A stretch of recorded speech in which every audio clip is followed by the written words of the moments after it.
Brad, can you just talk about your last possession and their last possession? We got a great look. Great play by Jared. Coming off that handoff and getting in the paint. He had an angle. He made a great pass. I thought a really good decision. And then Hunt is a very, very, very good 15-foot shooter. I thought we got back and set our defense in that situation pretty well. I haven't watched the film yet to watch it, but good player made a great play. I think sometimes it's as simple as that. This isn't one of these games that I'm going to be just beside myself with our execution at the end. The execution was pretty good, they just got too deep a couple times, too much late in that game. We fouled, I forget who it was, maybe Young on the drive. When he got real deep into the paint, we fouled Young into the basket. Turner got deep multiple times, and he utilized his size advantage on a couple of those times. He's a tough kid. And just how do you keep your team's spirits up through all this? Well, I told him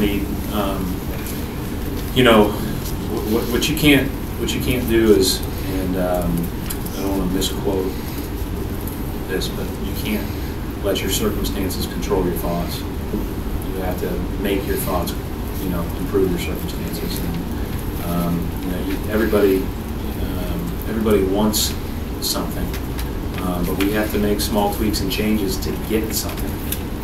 And that's the hard part is getting guys to do that through a dispiriting loss.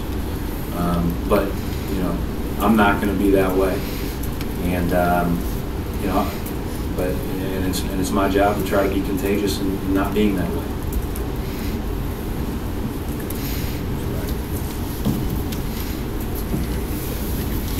Brad, you mentioned that you liked how your team got back on D, but when the other team doesn't call a timeout, how much more pressure is that put on you guys as defense? I think, and I would be interested if they had a camera on Brett. He's probably in between timeout, no timeout. And then when Carter Williams kind of stalls at half court, I'm sure he's thinking timeout, no timeout. Am I running down and yelling it? But then, the one thing that I knew was when Turner got the ball, he was shooting. I knew that. And, I wish we could have kept him from getting to where he went, but it wasn't from effort, and it wasn't from desire, and it wasn't from making him make a tough shot. But he made it, and Evan Turner has a history of doing that in these situations. And that's why I thought he'd shoot. Just following up on that, were you surprised that they didn't call a timeout? They're just yourself, and was it? No, when you can get it and go and kind of broken transition, or if you feel like you've got an advantage, or what are you going to draw up with 5 or 6 seconds left, where Evan Turner's got the ball at the top of the key with the floor spread? That's what you're drawing up probably. At the end of the day, I commend them for trusting his guys. And, in a lot of cases, I hope I do the same. Again, sometimes on nights like tonight, it's a game where, we make the shot and they miss it, you feel a lot better, but they made it and we missed it, so we don't feel as good. Brad, you said before that you're clearly not going to be able to judge by simply results, simply the scoreboard.